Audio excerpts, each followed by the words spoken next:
in common. So she's not younger than me, she's not skinnier than me, and she's not prettier than me. Then why couldn't it just be me? Because she's softer than you. She's quieter than you. She doesn't yell at me. She doesn't call me an idiot or tell me to shut up all the time. She listens to me. She's nice to me. She doesn't make me feel like the only thing stopping her from being happy is me. She was probably, I'm sorry, can you stop breathing so loud, honey? He's like, breathe quietly. Ladies, I know what you want.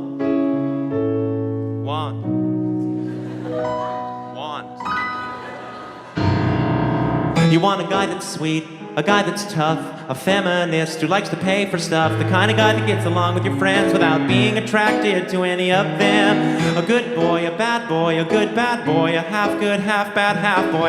Loves your brother, sensitive but not weekend. Is a great lover, calls your mother on the weekend. Now you might think that this guy only exists in your mind. But guess what?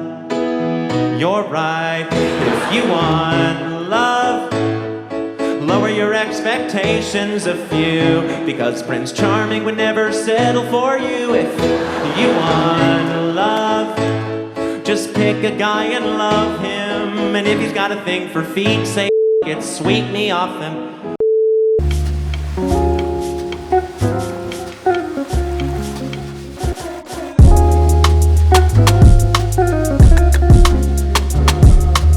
Welcome back to the Femcast, where I do my pre-recorded content over here on the Real Fem Sapien YouTube channel. Today, I'm going to tell you 4 reasons why men cheat. Because women love to pretend like, how could he do this to me? I did not see this coming. Sally, you weren't slipping him the cookie for like 6 months. What do you think was going to happen? Or some other things too. So we're going to get into the 4 reasons. One of the reasons is completely out of the woman's control. So ladies, I know you're upset, probably already triggered. Just take a deep breath, because at least one of the 4 reasons isn't your fault, okay?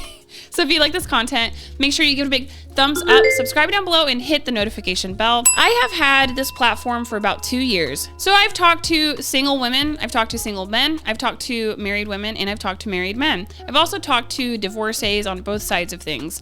And I have heard 4 very common reasons for why men are unfaithful.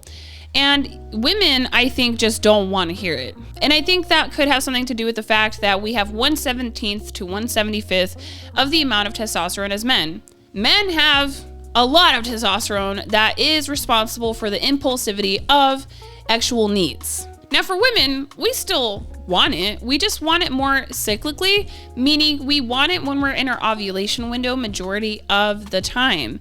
Whereas men, I think that they could get it a lot more often. Now, granted, there's going to be seasons of life and marriage to where your man might not be as pouncing on you as he has been in the past, because men are humans too. They get tired or they get stressed. There's reasons why they might not want any that day. I know women don't handle actual rejection well, but I promise if you are married long enough, you will be told no once or twice. I hate to break it to you, ladies. You're gonna hear the no.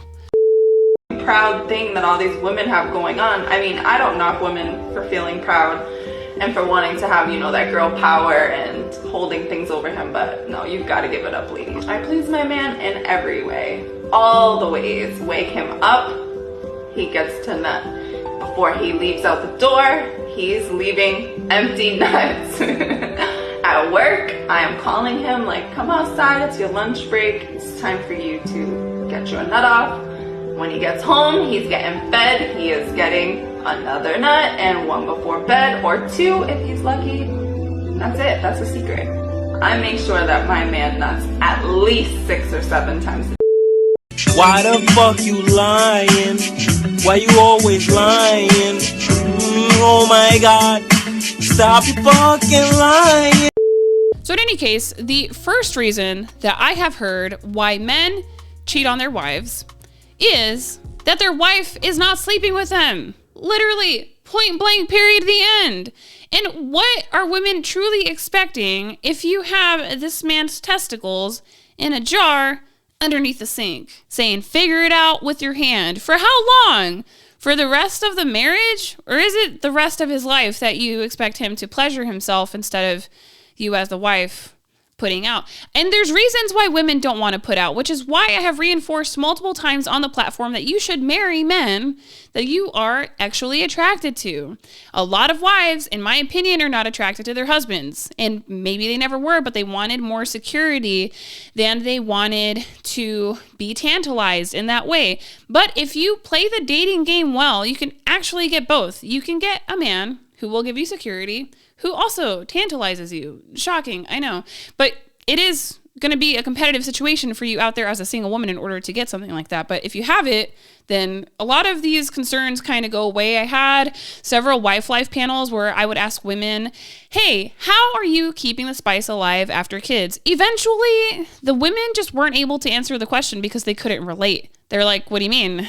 I couldn't wait to sleep with my husband as soon as I was okayed by the doctor after I had the baby because I like him, I love him, and I think he's sexy. So they couldn't relate anymore, except for some of the women who had experiences with postpartum depression. But these women that I talked to had multiple children. So even if they had postpartum depression for a season, there were other seasons postpartum where they were completely cool with getting back in the sack because they married a man they were attracted to. The second reason I have heard from men is that their wife didn't care to maintain her beauty at all. Meaning she put on like 100 pounds. And even then, I still don't think most men would cheat. You know what I mean? But why do we expect for our men to be more tantalizing, titillating, whatever? He has got to be sexier than us. Or I think that's a double standard that women tend to hold. Because, I mean, real talk. How many of you, women that are watching, would stay with your man if he gained 100 pounds? A lot of you guys wouldn't. However, I know a couple of women in real life, and then obviously working in the field that I work in, that did casually gain 100 pounds, and then they want to sit there and be like, I don't know what happened to my husband or my marriage. Like, ma'am, you are literally eating yourself into sickness, and that's going to impact every aspect of your marriage. And this is the thing. Women that are watching, how much did you weigh when you got married, and how much do you weigh now? There's going to be differences. Do not get me wrong, and pregnancy is going to alter your body, but not to the tune of 100 pounds. It's not going to alter your body. Get out of here with that. Men do not have the highest beauty standards. I'm serious. And then they get pair bonded to their wives, and they have a preference actually for their wife. And they'll be much more forgiving about some of these things in the beauty department. But you mean to tell me that you don't want to look good for your man? Like, maybe you picked the wrong one. You know what I mean? This is the third reason that men cheat. It's emasculation. And I think this is the one that women don't understand the most.